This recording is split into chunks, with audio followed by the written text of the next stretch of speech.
Hello, कैसे हैं आप सब। आज संडे है और एक बार फिर से लर्न इंग्लिश विदाउट रूल्स के weekly special session comment box में आप सबका स्वागत है।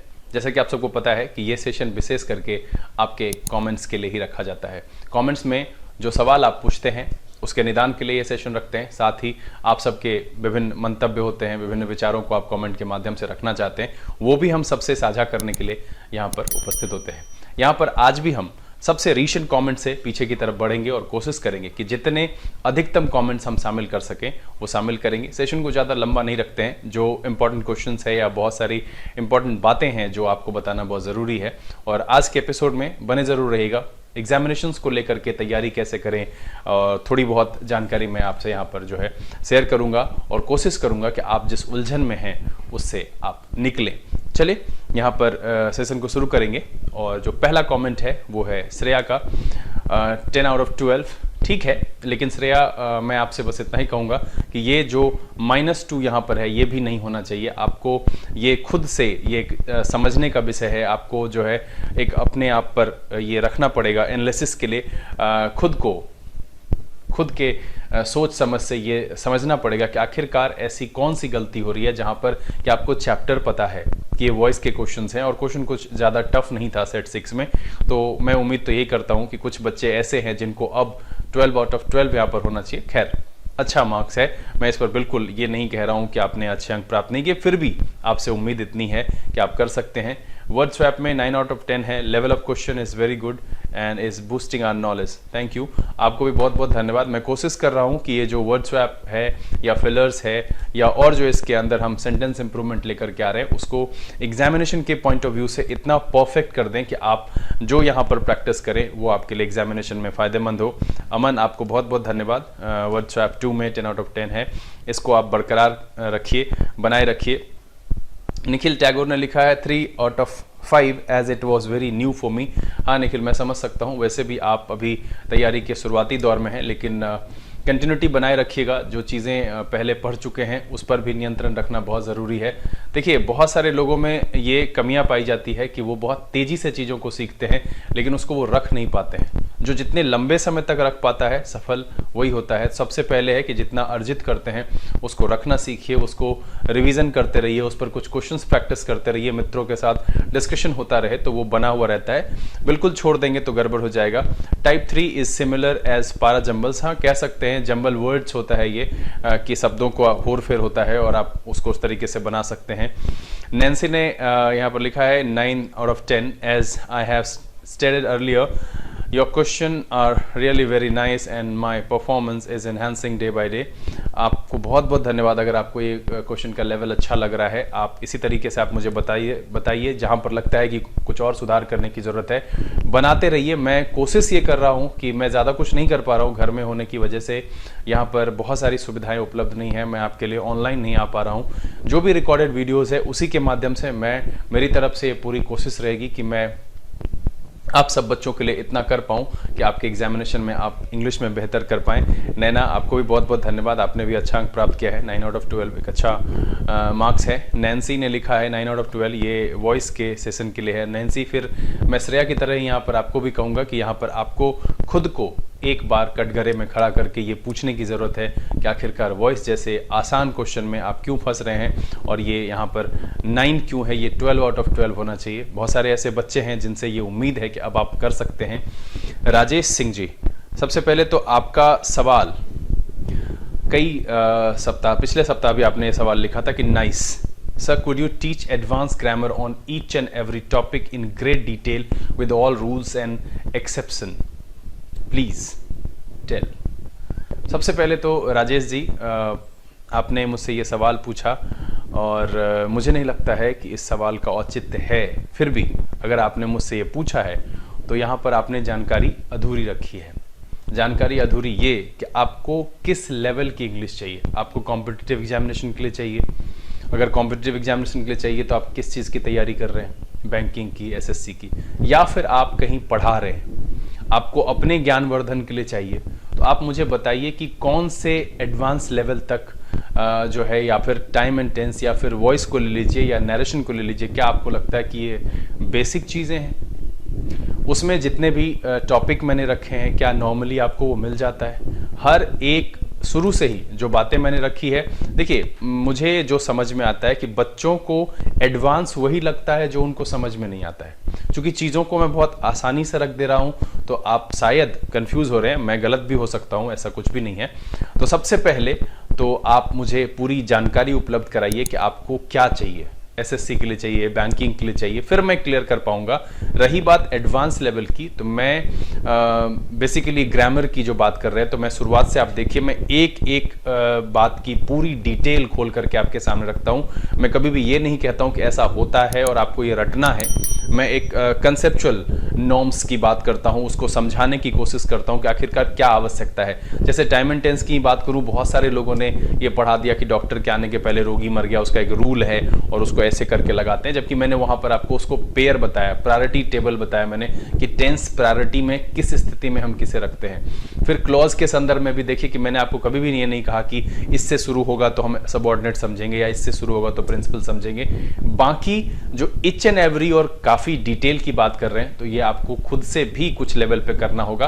बहरहाल मैं इतना ही कहूंगा कि आपकी जो ये बात है, बिल्कुल हम एडवांस लेवल के, आपको जो चाहिए वो हम सब पढ़ाएंगे, लेकिन आपको इंतजार करना पड़ेगा, बने रहना पड़ेगा। सबसे पहले अगर आप किसी प्रतियोगिता परीक्षा की तैयारी कर रहे हैं, तो आपने एक भी जो यहाँ पर सेट में उपलब्ध करा रहा हूँ, आपने उसके मार्क्स नहीं लिखे हैं, तो फिर मुझे पता कैसे चलेगा कि आपकी लेवल क्या है।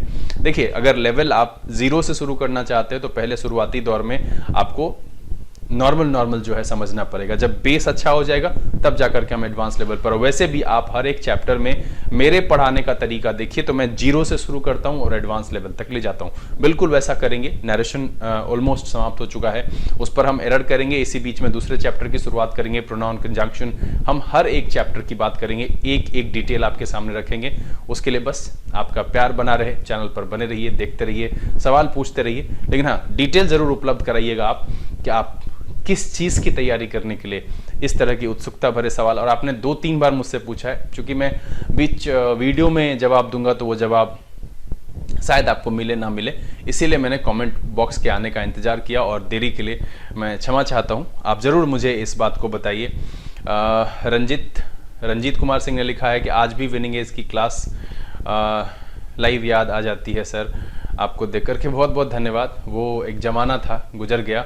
अब ये विनिंग एज नहीं है, ये क्या है, कौन सी संस्था है, मुझे नहीं पता। अब मैं बस इतना ही जानता हूँ, लर्न इंग्लिश विदाउट रूल्स है। और यहाँ पर अगर आपको इंग्लिश से संबंधित किसी भी प्रकार की परेशानी है, कंसेप्चुअल, ग्रामेटिकल, किसी भी कॉम्पिटिशन लेवल पर किसी भी प्रकार की परेशानी है, आप बोलना चाहते हैं, लिखना चाहते हैं, समझना चाहते हैं, हर एक चीज़ के लिए स्वागत है। हर एक तरफ से हम आपकी मदद करने के लिए तैयार हैं। इरफान ने लिखा है 4 out of 5 this session is beneficial for us and this is something difficult but I can and will. बिल्कुल इरफान, लगे रहिए, कोशिश कीजिए। थोड़ा कठिन है बट आगे आने वाले एग्जामिनेशंस में ये आपको पूछेगा, आपके लिए ये एक बड़ा हर्डल हो सकता है। तो अभी से आप प्रैक्टिस करते रहेंगे, तो जब तक आप एलिजिबल होंगे या एग्जाम देंगे तब तक आपका लेवल अच्छा हो जाएगा। उसके बाद नैन्सी ने फिर से लिखा है 7 out of 10, ये सेट 1 के लिए। सेट 1 थोड़ा सा कठिन था, चूँकि वो द हिंदू और डिफरेंट न्यूज़पेपर के करंट न्यूज़ थे, थोड़ी सी परेशानी होगी, लेकिन आप बने रहिए, बनाते रहिए, आपका अंक काफ़ी अच्छा है। और level of question was really very appreciative. बिल्कुल मैं कोशिश करूंगा, मैंने पहले ही कहा है कि मैं इस तरीके का क्वेश्चन रख रहा हूं जो आपके एग्जामिनेशन पैटर्न से मिलता जुलता हो, ताकि आपकी तैयारी पूरी हो सके। श्रेया, बहुत बहुत धन्यवाद, आपने अच्छा अंक प्राप्त किया। अनामिका, आपको भी बहुत बहुत धन्यवाद, कोशिश करते रहिए, ये अंक बढ़ेगा। शिवम ने लिखा है the art of sentence comprehension is developing from this episode as well as the dictionary. बने रहिए, आप अगर इस बेहतर तरीके से इसको समझ पा रहे हैं तो मुझे नहीं लगता है कि आपको अब वीडियो छोड़ना चाहिए, और अब आप छोड़ेंगे तो कंटिन्यू रहिए। और फिर से एक बार वापस लौटने के लिए बहुत बहुत धन्यवाद। Your time has been challenging for some questions. हाँ, मैंने कहा है पहले ही कि अगर आपको लगता है कि कुछ क्वेश्चन में 20 सेकेंड काफ़ी नहीं है तो आप वीडियो पॉज कर सकते हैं, बनाइए। पहले सीखना बहुत ज़रूरी है। अमन, आपको भी बहुत बहुत धन्यवाद। नैना, बहुत बहुत धन्यवाद। आप भी कोशिश करते रहें। आप चूँकि रिसेंटली आपने तैयारी शुरू की है, बहुत ज़्यादा लंबा समय नहीं हुआ है, तो 7 out of 10 एक अच्छा अंक है, और बिल्कुल आप कोशिश करते रहें, अच्छा कर सकते हैं। Question number 12 is very confusing. I couldn't get the correct answer even after eliminating options. होता है कभी कभी, अगर आप 2-4 सेट बनाएंगे धीरे धीरे फिर वो आ जाएगा। राजेश जी, मैं समझता हूँ कि मैंने आपके सवाल का जवाब दिया है। पहले आप मुझे जानकारी उपलब्ध कराइए, फिर हम उस पर विशेष बात करेंगे। संजू ने लिखा है कि आई डू दिस वर्क, यहाँ आई तो सिंगुलर है, उसके साथ डज यूज़ होना चाहिए। चलिए यहाँ पर मैं जो है किसका है ये, Sanju, I do this work, Sanju के सवाल का जवाब दे दूं। संजू, अभी फ़िलहाल मैं इतना ही बता पाऊंगा कि ये जो है ना, ये ना ही सिंगुलर की कैटेगरी में रखा गया है, आप खुद ही सोचिए, ये सिंगुलर की कैटेगरी में नहीं है और ना ही प्लूरल की कैटेगरी में है। बस इतना ही समझिए कि ये किसी भी कैटेगरी में नहीं है, ये अनकैटेगराइज्ड है। वो भी किस में, सिर्फ प्रेजेंट के लिए। अगर आप प्रेजेंट में आई को देखिएगा तो वो किसी भी कैटेगरी में नहीं है, ना ये सिंगुलर है ना ही प्लूरल है। अगर ये सिंगुलर होता तो आई के साथ आप इज लगाते, लेकिन आप क्या लगाते हैं, एम लगाते हैं। अगर ये प्लूरल होता, देखिए प्रेजेंट में इसको किसी भी कैटेगरी में नहीं रखा गया, बस इसके साथ हम नॉर्मल वर्ब फॉर्म इस्तेमाल करते हैं। कोई भी रूल इस्तेमाल नहीं होता है, जब भी हम इस्तेमाल करते हैं नॉर्मल वर्ब फॉर्म इस्तेमाल करते हैं। ये सिर्फ प्रेजेंट के साथ ये कहानी है। लेकिन अगर आप पास्ट में जाइएगा तो देखिए, सबके साथ हम हैड यूज करते हैं, इसके साथ भी करते हैं। सबके साथ हम वॉज यूज करते हैं, जहां जरूरत होती है इसके साथ भी करते हैं। तो बस इतना ही समझिए कि आई एक स्पेशल केस है। प्रोनाउन चैप्टर में जब आएंगे तब हम इसकी पूरी कंसेप्चुअल स्टोरी आपके सामने रखेंगे। अभी फिलहाल आपको मेरे साथ बने रहना पड़ेगा इस सफर में। हम चल करके जब प्रोनाउन के पड़ाव में पहुंचेंगे वहां पर बिल्कुल हम इसका पूरे विस्तार से जवाब देंगे कि आखिरकार हम आई के साथ ऐसा क्यों करते हैं। बस इतना ही समझ लीजिए कि आई एक स्पेशल केस है, अनकैटेगराइज्ड है प्रेजेंट के सिनेरियो में बिल्कुल। और फ्यूचर में भी देखिए तो इसकी जो है कहीं से भी इसको प्लूरल सिंगुलर के दायरे में नहीं रखा गया है। वो सीधा सीधा क्या है, हम ही के साथ विल लगाते हैं, आई के साथ भी विल लगाते हैं, ही के साथ वॉज लगाते हैं, आई के साथ भी वॉज लगाते हैं। अगर आई प्लूरल होता है एक्चुअली तो हम आई के साथ वर लगाते हैं ना। आप ये भी देखिए, सबसे पहले अगर आप इसको आई के साथ वर लगाते हैं, नहीं लगाते, ये गलत हो जाएगा। तो सिर्फ ये कहानी जो अनकैटेगराइज्ड वाली है वो प्रेजेंट में है, इसके साथ हम एक स्पेशल एम लगाते हैं और बाकी जितने भी वर्ब फॉर्म लगाते हैं वो हम ओरिजिनल लगाते हैं। इसमें कोई भी इसके साथ जो है हम कैटेगराइजेशन नहीं रखते हैं। इसको मैं एक्सेप्शन बिल्कुल नहीं कहूंगा, इसके पीछे बहुत अच्छा कंसेप्ट है जो हम प्रोनाउन में आपको विस्तार से बताएंगे। बस अभी फिलहाल आपको याद रखना है कि प्रेजेंट में जब हमें इज या आर में से चुनना होता है तो आई के साथ इस दोनों में से कुछ भी नहीं होता है, एम का प्रयोग करते हैं। बाकी सारे वर्ब फॉर्म्स ओरिजिनल रखते हैं। पास्ट और फ्यूचर में जो कहानी सबके साथ लागू है वो इसके साथ भी लागू है। चलिए, उसके बाद उन्होंने लिखा है कि थैंक यू सर, थोड़ा इम्प्रूवमेंट है, आज के सेट में नो एरर वाला सेंटेंस भी डिटेक्ट हो गया। बिल्कुल, अनामिका ने यहाँ पर लिखा है, बिल्कुल आप कर सकती हैं Anamika. Very helpful session, word swap. बहुत बहुत धन्यवाद, बने रहिए, इस तरह के एपिसोड्स हम लाते रहेंगे। राजेश जी, मैंने पहले ही कहा है, आप बिल्कुल उसका रिप्लाई करें। अमन, आपका बहुत बहुत धन्यवाद, बने रहिए, बनाते रहिए। अब कह रहा है कि हिज फादर वॉज बेरिड। देखिए, अगर आपने पैसिव वाला सेशन नहीं देखा है, मैं यहां पर आपको बता दूं कि जब भी हम हैज, हैव, हैड के साथ कोई भी लगाते हैं, V1 प्लस ED, NT या T लगाते हैं, तो इसको हम वर्ब का थर्ड फॉर्म कहते हैं, जो कि एक्शन रिप्रेजेंट करता है। क्या रिप्रेजेंट करता है?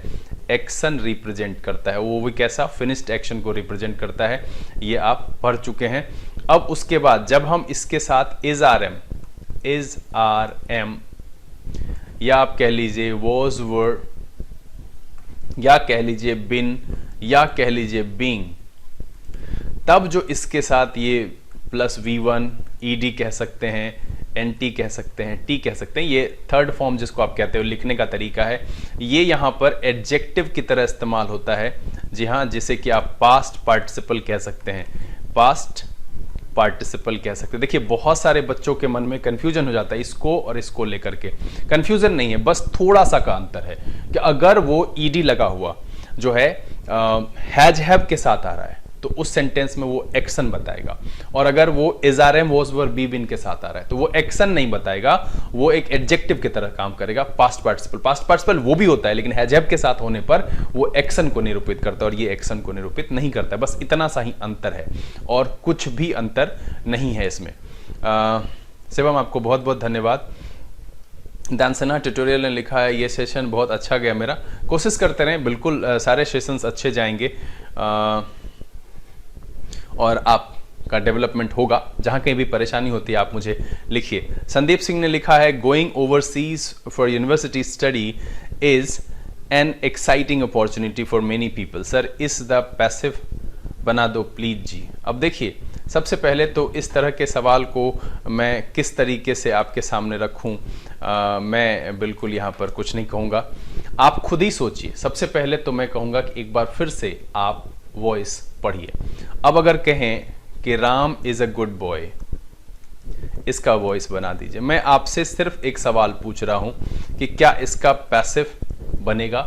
नॉर्मली अगर आप चाहेंगे, साधारण नॉर्म्स जो एक्टिव से पैसिव कन्वर्जन का है उसको फॉलो करते हुए अगर आप इसे बनाना चाहेंगे, बिल्कुल नहीं बनेगा। कुछ इसी तरह के सेंटेंस आपने लिख रखे हैं। मैंने कहा है कि passive is all about verb forms, जहां पर हम डोअर वाले वर्ब फॉर्म्स को रिसीवर वाले वर्ब फॉर्म्स में चेंज करते हैं। दैट मीन्स कि हम सब्जेक्ट ओरिएंटेड सेंटेंस को ऑब्जेक्ट ओरिएंटेड सेंटेंस में बदलते हैं। यहां पर जो आपने सवाल पूछा है, इसमें देखिए going overseas for university study is an exciting opportunity for many people. इसमें कहीं से भी ऐसा कोई वर्ब फॉर्म है नहीं जिसको कि पैसिव में बदला जाए। इसको दूसरे तरीके से हम कन्वर्ट करें, वो कन्वर्जन है नहीं। आप किसी भी सेंटेंस को नॉर्मली उठा करके पैसिव, मैंने एक एग्जांपल आपके सामने यहां पर रखा है कि अगर आप इसको बना सकते हैं, Ram is a good boy, इसको पैसिव में बना सकते हैं, तो बिल्कुल पिछले वाले सेंटेंस को भी आप बना सकते हैं। मेरी बात अगर आपके पल्ले नहीं पड़ रही है तो आप पैसिव यानी कि वॉइस कन्वर्जन को शुरू से अंत तक देखिए।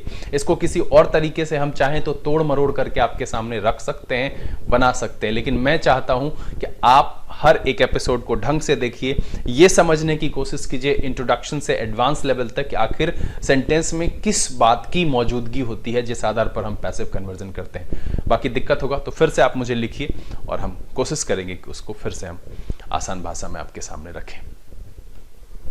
दानसेना tutorial, good morning sir, something new but sir बहुत बैड एक्सपीरियंस। कोई बात नहीं है, वर्ड स्वैप थोड़ा सा है, रहता है, थोड़ी परेशानी, थोड़ी उलझन होगी, क्योंकि अगर आप अंडरस्टैंडिंग पर काम नहीं कर रहे हैं, आपको आदत है कि इंग्लिश को अपने रीजनल लैंग्वेज में चेंज करके सॉल्व करने की, तो आपको परेशानी होगी। तो उससे डरना नहीं है, डटे रहिए। मैं खुद भी काफ़ी डिटेल्ड एक्सप्लेनेशन आपके सामने रखने की कोशिश करता हूँ। वर्ड स्वैप हो, फिलर हो, सेंटेंस इंप्रूवमेंट हो, कहीं पर भी मैं ये कोशिश नहीं करता हूँ कि आप कहीं उलझ जाओ। मैं सरल भाषा में हर एक बात आपके सामने रखता हूँ ताकि आप आसानी से समझ सकें। बहरहाल अगर और परेशानी होती है तो आप मुझे लिख सकते हैं, कोई दिक्कत नहीं है। शशिराज, 4 आउट ऑफ 5, ये वर्ड स्वैप का इंट्रोडक्शन के बाद आप शशि दिखे नहीं। मैं बस आपसे इतना ही कहूँगा कि आप इसको बनाएं, बहुत ज़रूरी है। Knowledge of grammar and knowledge of words is very important. This topic was fun and I was able to correct 4 out of 5। Shivam, आपको बहुत बहुत धन्यवाद। बनाते रहिए, कोशिश करते रहिए, भगवान करे आप सफल हो। सॉरी। नैना ने लिखा है this session is very helpful sir, thank you for providing these kind of questions. ये अब आता रहेगा नैना, मैं कोशिश करूंगा कि और सारी चीज़ें भी यहाँ पर जोड़ पाऊँ जो कि आने वाले एग्जामिनेशन की दृष्टि से बहुत महत्वपूर्ण है। रॉयल किंग्स, आपको बहुत बहुत धन्यवाद, बने रहिए। आप ज़रूरत के जो वीडियोज़ हैं देखिए, अगर आपको लगता है कि कुछ और चीज़ की ज़रूरत है तो वो आप मुझे कह सकते हैं। आशीष मिश्रा ने लिखा है सर प्लीज़ एक बार एसएससी के लिए टॉपिक वाइज ग्रामर पूरी पढ़ा दीजिए। बिल्कुल, इतने सारे रूल्स हैं एग्जाम में, कैसे अप्लाई करें, बिल्कुल कुछ नहीं करना है, परेशान होने की ज़रूरत नहीं है। मैंने पहले ही कहा है कि आप शुरुआत से बने रहिए। मैं सिर्फ ये नहीं कहूँगा, चूँकि यहाँ पर थोड़ी सी ग्रामर की जो स्पीड है वो धीमी हो गई है। लॉकडाउन की वजह से मैं उस जगह अपने स्टूडियो नहीं पहुँच पा रहा हूँ जहाँ पर बोर्ड उपलब्ध है, और बोर्ड के बिना इस तरीके से मज़ा नहीं आता है, और ठीक ढंग से मैं पूरी एनर्जी और एक्टिविटी के साथ नहीं बता पाऊंगा। दैट्स वाई ग्रामर का एपिसोड रुका हुआ है अभी। ये जो प्रैक्टिस सेशन आ रहा है डिफरेंट क्वेश्चंस के, आप उसको बनाइए, इससे भी कहीं ना कहीं आपकी अंडरस्टैंडिंग लेवल पर असर पड़ेगा। ग्रामर के जो भी नॉर्म्स हैं, आप ये क्यों नहीं समझते हैं कि एसएससी के लिए और बैंक के लिए कुछ नहीं होता है। इंग्लिश में दोनों नॉर्म सेम ही है। राम आम खाता है को एसएससी वाले ही भी वैसे ही ट्रांसलेट करते हैं और बैंक वाले भी वैसे ही ट्रांसलेट करते हैं। किसी भी न्यूज़पेपर में जो पैराग्राफ दिया हुआ है, बैंक वाले के लिए भी सेंस वही होता है और एसएससी वाले के लिए भी सेंस वही होता है। तो बेसिकली यहाँ पर जो है सेंस पर काम करना है। आप अपनी अंडरस्टैंडिंग बढ़ाइए, रीडिंग एफिशिएंसी बढ़ाइए, साथ में हम धीरे धीरे आगे बढ़ रहे हैं, बढ़ते रहिए, बिल्कुल करेंगे, हर एक चीज़ करेंगे, आपको रूल रटना नहीं पड़ेगा। इरफान आपको बहुत बहुत धन्यवाद। सौरभ ने लिखा है कि सर फिलर्स में वोकैब पता होने से ऑप्शंस इजीली एलिमिनेट हो जाता है। बिल्कुल सौरभ, वोकैब पता होने से होता है, लेकिन कभी कभी ऐसा भी होता है कि वोकैब पता होता है बट एक से ज़्यादा ऑप्शन होते हैं और वो बहुत क्लोज होता है, तो उस जगह पर जो कन्फ्यूज़न होता है उसी का इलाज करने के लिए ये सेट हम लेकर के आते हैं। साथ में जो वर्ड्स की कमी रहती है, नए नए वर्ड्स इसमें मिलते हैं, तो वो भी आपके लिए फ़ायदेमंद है। दानसेना ट्यूटोरियल ने लिखा है, शुक्रिया, आपको बहुत बहुत धन्यवाद, बने रहिए। यहाँ पर देखिए कि मैं जो कह रहा था कि तैयारी की बात करते हैं, तो सबसे पहले जो एग्जामिनेशन पॉइंट ऑफ व्यू से जब आप तैयारी करते हैं, जब आप सेट बना रहे होते हैं, तो बहुत सारे बच्चे क्या करते हैं कि एक टेक में सेट नहीं बनाते हैं। सबसे पहली गलती जो है क्या करते हैं, वो बीच में पॉज लगा करके कहीं चले जाते हैं। ऐसा बिल्कुल नहीं कीजिए। एग्जामिनेशन हॉल में आपको पॉज का कोई ऑप्शन नहीं होता है। 1 घंटे तक लगातार बैठना होता है या 3 घंटे तक लगातार बैठना होता है। तो इसका अभ्यास आपको घर से करना होगा, नंबर 1। नंबर 2, 20-20 मिनट का जो सेक्शन आपको मिलता है, इंग्लिश के लिए 20 मिलता है, रीजनिंग के लिए 20 मिलता है और मैथमेटिक्स के लिए 20 मिलता है। आप कोशिश कीजिए कि इसको हम 18-18 मिनट में पहले दिन सबमिट कर दें। मतलब है कि हम आगे बढ़ जाएंगे। हम अपनी कैपेसिटी को अगर हम 18 इंटू 3 करते हैं, दैट मीन्स कि हम 6 मिनट यहाँ पर बचा ले रहे हैं। और उस 6 मिनट में अगर ये आदत मेरी 54 मिनट में हो जाएगी, धीरे धीरे घटा करके 50 और 45 तक ले जाएं और मेरे मार्क्स पर कोई असर ना पड़े, 60-65 जो क्वेश्चन है वो हम तीनों पेपर में मिला करके अगर हम कर पाते हैं 45 मिनट में, तो ये बहुत बड़ी बात है। और एग्जामिनेशन हॉल में जो ये 15 मिनट का गैप मिलेगा, इसमें आप अच्छा स्कोर कर पाएंगे। लेकिन हाँ, इसके लिए आपको प्रैक्टिस करनी पड़ेगी और धीरे धीरे घटाएंगे। 18-18 कर लेंगे, 17-17 कर लेंगे, 16-16 करेंगे। अगर आपकी इंग्लिश अच्छी है तो उसमें आप 15 कर लो, 15 मिनट। तो यहाँ पर क्या हो जाएगा कि आप जिस सेक्शन को जल्दी सबमिट करोगे, दूसरा सेक्शन आपको मिलेगा। तो यहाँ पर ये घर से अभ्यास करेंगे और ये देखिए वहाँ पर क्या मिलेगा एग्जामिनेशन हॉल में, उससे कोई मतलब नहीं है। लेकिन ऐसा करने से आप स्पीड प्लस कॉन्फिडेंस, ये आपको दोनों मिल जाएगा इससे। तो ऐसा बिल्कुल आप कर सकते हैं। रही बात की तैयारी, जब एग्जामिनेशन हॉल में जाएं तो हम वो बात करेंगे जब एग्जामिनेशन की बारी आएगी। अब तैयारी कैसे करें, तो क्वेश्चन को सेलेक्ट कीजिए। सेलेक्ट क्वेश्चंस, सबसे पहले क्या है, सेलेक्ट क्वेश्चंस। अभी घर में आपको करना है कि अब जब सेट लगाते हैं तो क्वेश्चंस कीजिए। क्वेश्चंस, पहला तरीका होता है कि जो आपको 100% पता है। दूसरा तरीका होता है कि 75% पता है, 25% नहीं पता है।